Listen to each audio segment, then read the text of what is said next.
దుఃఖములతో నిండియున్న ఈ పృథివియందు జన్మించియున్న భగవానుని తలచుకొని సుఖమొందుచున్న వారలారా, మనమునరించబోవు ఈ తిరుప్పావై అనిడి ఈ మార్గశీర్ష స్నాన వ్రతమును ఆచరించడి విధానమును వినగోరుచున్నారు.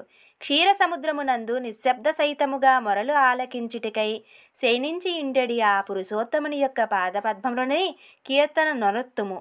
విలాస సంబంధ వస్తువులైన క్షీరమును త్రాగకుందుము.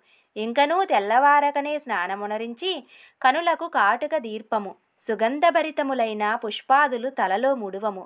అనర్థకరములైన క్రియలను ఆచరింపము. ఇతరుల మనసు నొచ్చు రీతిగా మాట్లాడము. పెద్దవారలను ఘనమైన రీతిగా సత్కరించుటయు, సన్యాసులు బ్రహ్మచారుల యొక్క సత్పాత్రల యందు భిక్షమిడుటయు దాపరికము లేకుండా యథాశక్తిగా చేయుదుము. ఇవ్విధమైన శాశ్వతమగు సుఖమునొసగెడి ఆత్మోజ్జీవన మార్గమును నరసి ఆ ఆనందముతో దానిని అనుష్ఠించెదము.